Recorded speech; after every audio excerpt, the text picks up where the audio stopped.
तीन तिगाड़ा काम बिगाड़ा। तीन बहुओं के रवैये से सासू माँ बहुत परेशान थी। दरअसल बात ये थी कि तीनों बहुओं में किसी बात को लेकर अनबन हो गई थी। तब से ही तीनों एक दूसरे से मुंह फुलाए रहती थी। ना कोई सीधे मुंह किसी से बात करती, ना किसी का कहना मानती। पड़ोसी भी इस बात को जानते थे और जाने कैसे कैसे बातें भी करते।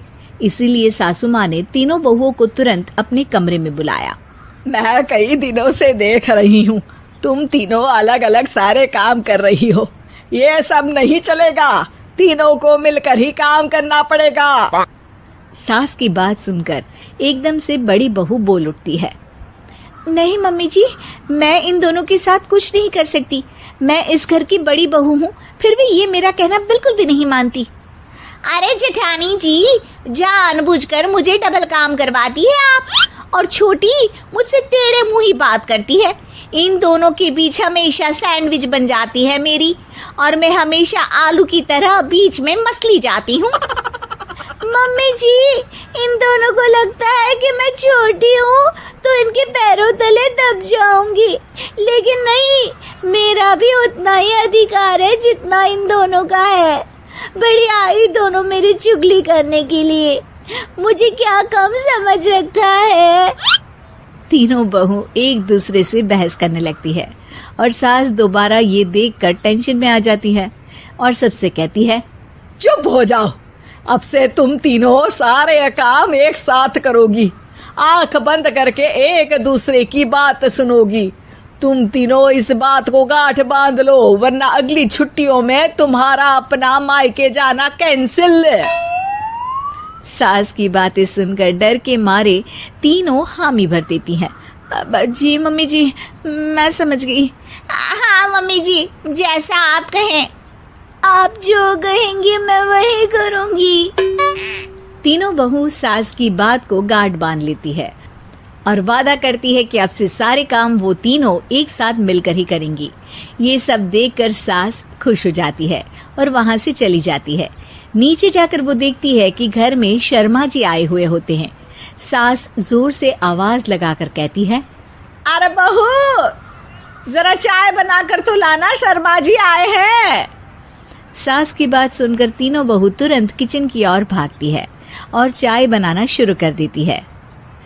मुझे तो एकदम मसाले वाली कड़क चाय पसंद है, तो हम शर्मा जी के लिए मसाले वाली चाय ही बनाएंगे। अरे नहीं दीदी, गर्मी के मौसम में मसाला चाय कौन पीता है? मैं तो शर्मा जी के लिए इलायची वाली चाय ही बनाऊंगी। ये कैसी बात कर रही हैं आप दोनों? मेरी मम्मी ने सिखाया है कि मेहमान को ज्यादा दूध और शक्कर वाली चाय देनी चाहिए, वरना वो घर वालों को कंजूस समझते हैं। तो मैं तो शर्मा जी को ऐसी ही चाय दूंगी। तीनों बहुएं अपने अपने तरीके से चाय में शक्कर, मसाला, पत्ती सब डाल देती है। उबलने के बाद तीनों मिलकर चाय बाहर लेकर जाती है और शर्मा जी और सासू माँ को देती हैं। चाय पीने के बाद शर्मा जी सासू माँ को देखकर शर्मा जाते हैं और शर्मिंदा महसूस करते हैं कि आखिर उन्होंने चाय पीने के लिए हामी क्यों भरी। सासू माँ भी चाय पीना शुरू करती है और कहती हैं, अरे बहू, ये कैसी चाय बनाई है? चाय है या मीठे दूध की बासुंदी? हाँ, चाय अच्छी नहीं लगी क्या? कोई बात नहीं, हम पराठा बनाकर लाते हैं। चलो चलो अंदर। हाँ चलो। हाँ, आती हूँ मैं भी। नहीं, मेरा पेट चाय ने ही चौपट कर दिया, वही काफी है। पराठे से पोपट नहीं करवाना, मैं तो चलता हूँ। शर्मा जी चुपचाप पतली गली से निकल जाते हैं। अगले दिन सास बहुओं से कहती है, अरे बहू, जाओ जाके ऊपर के गेस्ट हाउस की सफाई कर दो। कल हमारे यहाँ मेरे दूर के रिश्तेदार आने वाले हैं, तो पूरे कमरे को चमका देना, समझी? तीनों बहू सास की बात को मानकर ऊपर सफाई करने चली जाती हैं और तीनों कमरे की सफाई चालू कर देती है।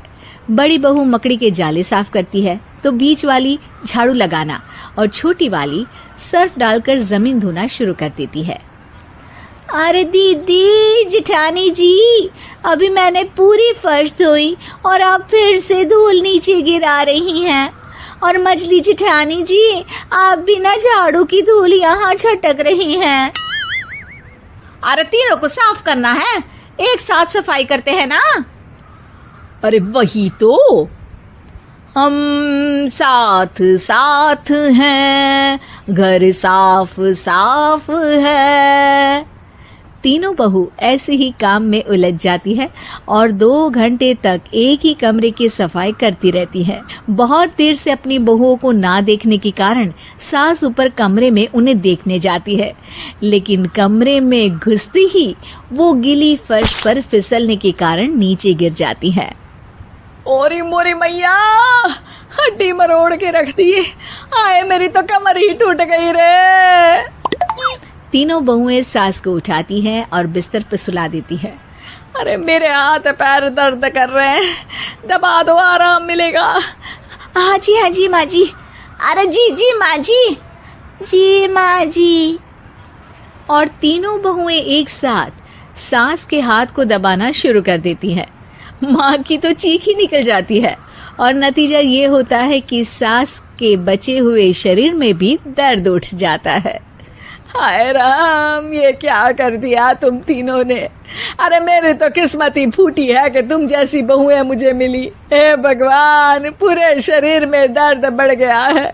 अब तो पता नहीं कि चल भी पाऊंगी या नहीं। माफ करो, मुझे गलती हो गई मुझसे कि तुम तीनों को एक साथ काम करने के लिए बोला। सोचा था तीनों मिलके अच्छे से काम करेगी, लेकिन बड़े बुजुर्ग सही कहते थे कि 3 तिगाड़ा काम बिगाड़ा। तुम लोगों ने ये बात ना आज साबित करके दिखा दी। तुम तीनों को तो समझाना यानी मानो भैंस के आगे बीन बजाना है। तुम्हें अकेले अकेले काम करना है ना, तो अब से तुम अकेले ही अपना अपना काम करो। तीनों बहुएं वहां से जाने लगती है। अरे कहाँ जा रही हो? आप ही ने तो कहा कि अपना अपना काम तो मुझे मुल्तानी मिट्टी लगानी है। अरे मुझे भी तो नेल पॉलिश लगानी है, मुझे ना मेहंदी लगानी है। सास अपना सर पीट लेती है और कहती है, अरे मुझे भी लगाना है कुछ। क्या माँ जी? क्या माँ जी? क्या माँ जी? तुम्हारे घर वालों को फोन तुम्हारी हरकतें बताने के लिए।